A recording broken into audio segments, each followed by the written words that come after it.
Bienvenue sur notre chaîne DK-Code. Cette chaîne est dédiée à l'apprentissage de langages de programmation les plus utilisés du marché.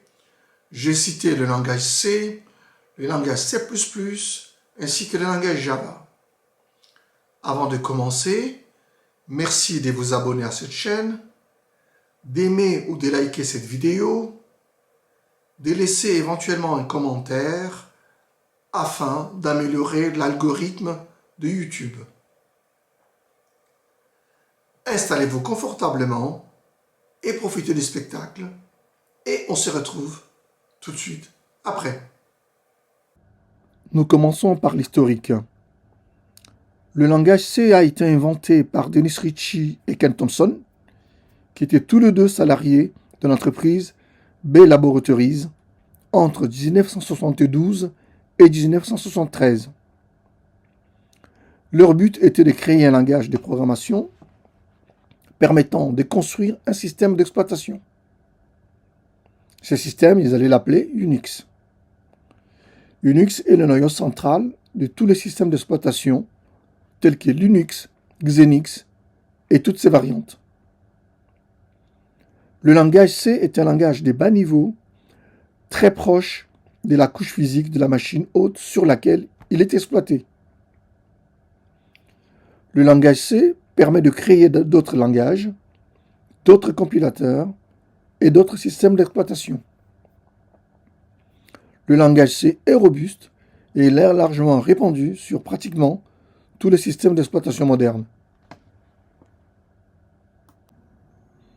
Un pouce bleu égale un merci beaucoup qui ne mange pas de pain. Abonnez-vous à cette chaîne. Sonnez la cloche afin de ne manquer aucune de nos vidéos. Likez ou aimez cette vidéo. Enfin, laissez un commentaire ou une remarque. La position du langage C en programmation. Comme vous pouvez le voir sur ce schéma, le langage C est au milieu du graphique. Donc il tient une place centrale qui est un langage de bas niveau. Il aurait pu être tout en bas, au même niveau que l'assembleur, ce qui ne serait pas volé. Mais on peut dire que le langage C lui-même, quand il est compilé, il génère de l'assembleur. Donc je préfère le mettre au bas niveau. Certains vous diront que le langage C est un langage de moyen niveau, du fait qu'il soit au milieu, pas du fait qu'il soit moyen, mais du fait qu'il soit au milieu. Mais moi je dis que c'est toujours un langage de bas niveau, puisque plus bas c'est de l'assembleur, et il y a très peu de gens qui programment directement l'assembleur. Voilà, donc au plus haut niveau, on a les langages évolués que l'on connaît, le langage Python que l'on connaît, le langage Java, le langage C dièse, le langage JavaScript, par exemple. Il y en a d'autres. Et au bas niveau, nous avons l'assembleur, dont je vous ai parlé tout à l'heure, qui est un langage binaire, qui est codé avec des 0 et des 1, et que les plus anciens ont utilisé pendant très longtemps avant l'arrivée du langage C. Les caractéristiques du langage de bas niveau de type assembleur sont typiquement efficacité, proche de l'architecture de la machine, usage très faible de la mémoire et une exécution rapide des instructions. Mais ces langages ont comme inconvénient, c'est qu'ils sont difficiles à comprendre et longs à écrire, étant donné que c'est toujours des ordres qui sont soit en binaire directement avec des 0 et des 1, soit en hexadécimal, et comme je vous ai dit dans la diapositive précédente, il y a de moins en moins de gens qui codent directement en assembleur. Pour le langage évolué de haut niveau, type Java, JavaScript, Python et autres, les avantages, c'est facile à coder, facile à lire, ça introduit l'abstraction, donc c'est-à-dire les objets, les classes, les constructeurs. Mais l'inconvénient, c'est lent l'exécution, ça utilise beaucoup de mémoire, ça a besoin de beaucoup de mémoire, et difficilement utilisable pour piloter directement des périphériques. C'est pour ça que le Java ne sera pas utilisé en informatique embarquée ou en informatique industrielle.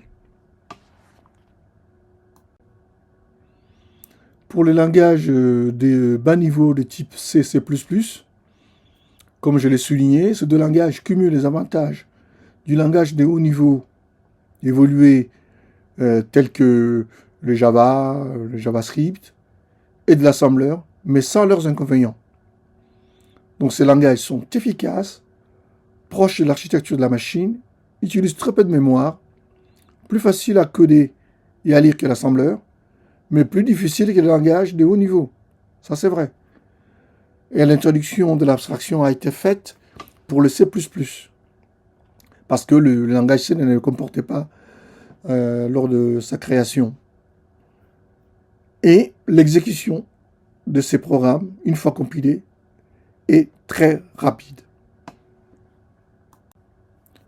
Voici quelques langages qui ont été créés à partir du C.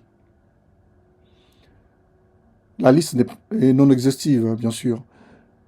Il y a les Python, le Java, le C dièse, le C++ et les JavaScript. Autre usage du langage C. Le langage est utilisé presque partout, notamment dans le domaine suivant. Les bases de données, MySQL, Oracle, PostgreSQL, etc. sont écrites en langage C.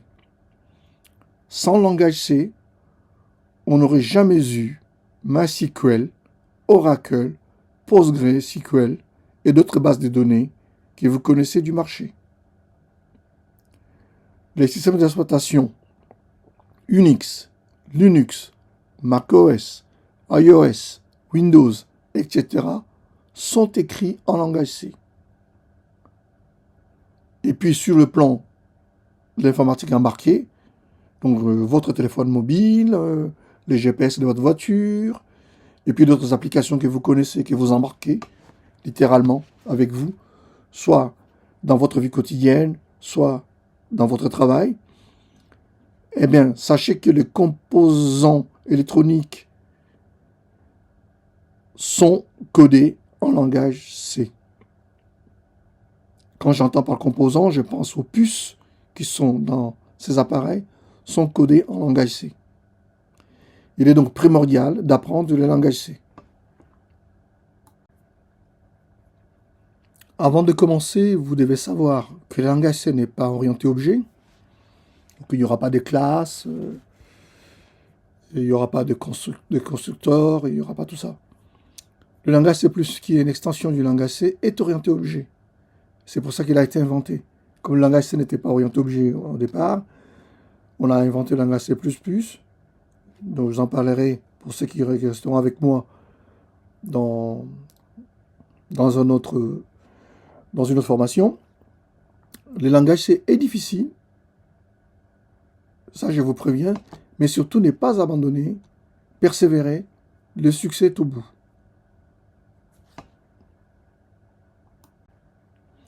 Ces deux livres ont été écrits par Dennis Ritchie, l'un des deux créateurs du langage C, sous la supervision de Brian Kernighan, qui était le directeur du laboratoire et responsable des publications. Dans les années 80-90, pour parler de ces livres, on disait tout simplement Kernighan et Ritchie. La deuxième édition a été écrite pour intégrer les nouvelles spécifications en C, dont le prototypage. Je vous conseille donc vivement d'acquérir ces deux livres, même si aujourd'hui ils vous paraissent un peu plus légers. Mais c'est la base même de l'apprentissage du langage C. Maintenant, nous allons voir la compilation et l'exécution des programmes C. Deux possibilités pour compiler un programme C s'offrent à vous. Vous avez Visual Studio Code, qui est un environnement de développement intégré, ou IDE, qui est un acronyme en anglais, Integrated Development Environment. Ou sinon, vous pouvez utiliser les commandes GNU, donc la commande GCC, qui est installé partout, que vous pouvez installer partout sur Linux, sur Mac ou sur Windows. Donc la page que vous voyez là, c'est une page de téléchargement du programme Visual Studio. Donc utilisez ce lien pour télécharger. Et normalement, sur ces liens-là, vous avez aussi les instructions pour installer les extensions C, C++ en fonction de votre environnement.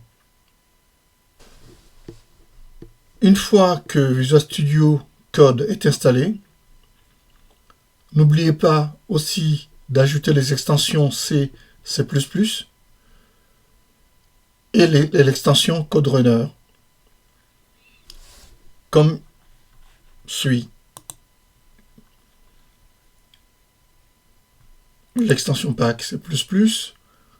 Dans mon cas, je l'avais déjà installé, donc je ne peux pas le réinstaller. Et le CodeRunner, et je l'avais déjà aussi installé. Voilà, donc là, une fois que vous avez ces deux extensions installées, vous pouvez maintenant soit créer un nouveau fichier, soit ouvrir un répertoire, dans mon cas que j'avais déjà prévu, et qui contient des exemples. Et à noter que tout programme C que je vais vous montrer doit inclure obligatoirement le fichier de déclaration des fonctions des procédures d'entrée-sortie. Ce fichier s'appelle stdio.h et l'instruction pour l'inclure est --include suivi du nom du fichier studio.h entre les caractères inférieurs et supérieurs. Tout programme C doit contenir la fonction main. Ceux qui ont déjà programmé en Java connaissent cette fonction parce que Java en a hérité du langage C. Les accolades en début du main et en fin de main sont obligatoires. Les parenthèses entourant les textes affichés sont obligatoires. Les textes affichés doivent être entourés des guillemets. Et toute instruction C doit se terminer par un point-virgule. La fonction return va renvoyer la valeur passée en paramètre à l'appelant, qui peut être un batch ou un autre programme exécutable. Cela peut être utile si ce programme est appelé dans un batch ou dans un autre programme qui attend un code retour particulier. Et pour compiler, on fait un clic droit sur le nom du programme à compiler dans la liste proposée à gauche de l'écran. Et ensuite, on clique sur Run Code. Et pour bien comprendre, on va reprendre tout ce que j'ai écrit à l'écran, on va le reprendre depuis le début, et on va exécuter tout ce que je viens de vous décrire. Donc, j'efface ce qui existe déjà à l'écran, et je recommence. Donc, on disait --include stdio.h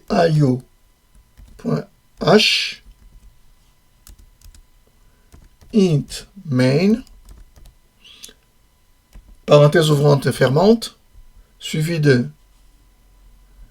accolade ouvrante et fermante, et entre l'accolade ouvrante et l'accolade fermante on écrit son programme, ce qu'on va faire à notre programme.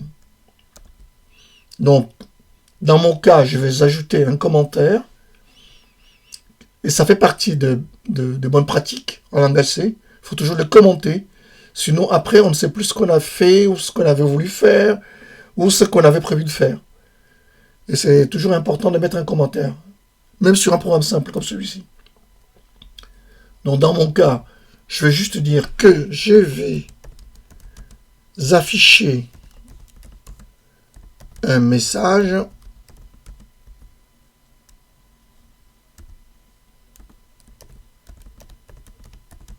sur notre chaîne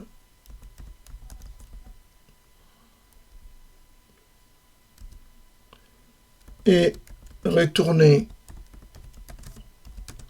la valeur 0 à l'appelant.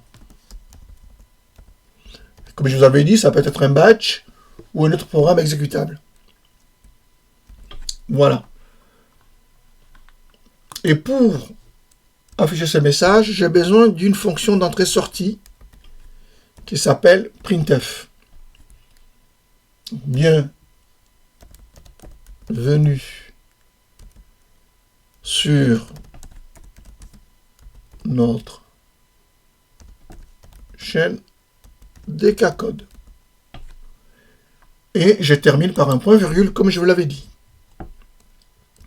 Et je retourne la valeur 0 à l'appelant. Voilà, mon programme C est écrit. Donc je vais ici et je l'exécute. Voilà, donc le programme va afficher bienvenue sur notre chaîne DKCode et il retourne les codes 0. Je peux très bien dire, ah non, je vais retourner les codes 12 parce que j'en ai besoin dans mon batch, parce que si je reçois 12, ça veut dire que j'ai quelque chose de particulier à faire. Quand cela ne tienne, je change. Et voilà, mon programme retourne 12. Mais là-dessus, vous voyez, Visual Basic a décidé que code 0, c'est très bien, et quand ce n'est pas 0, c'est pas bien, donc il est en rouge. Ben, c'est une convention. Mais voilà, n'en tenez pas rigueur. Mais le langage C est encore plus intelligent, puisque je peux aussi, dans ce premier exemple, hein, on verra plus tard, je peux aussi décider d'ajouter quelque chose de particulier, qui est un retour à la ligne. Installez-vous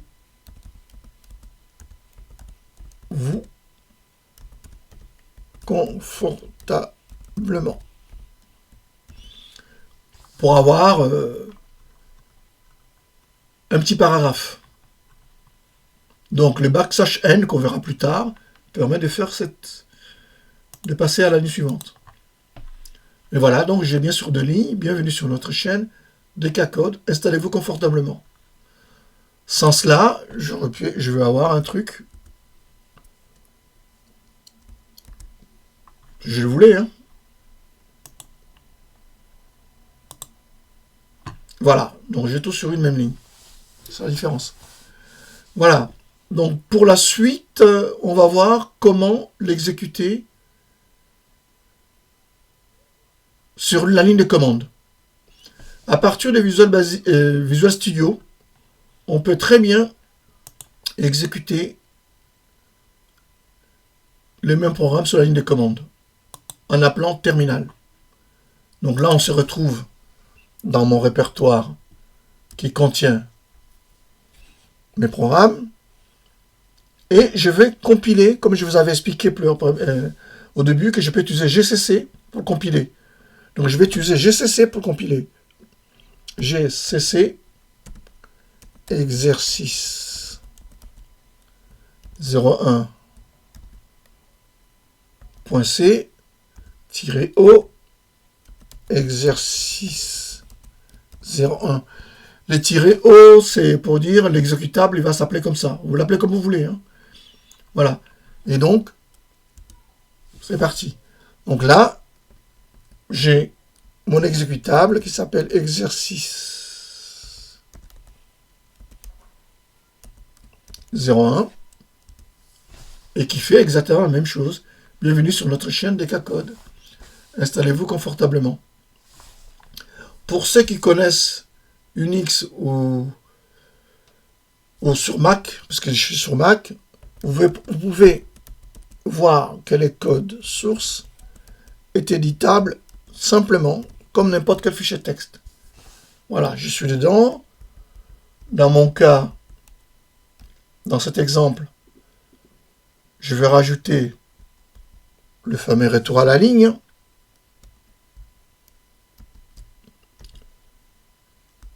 Je sauvegarde. Et j'exécute mon programme.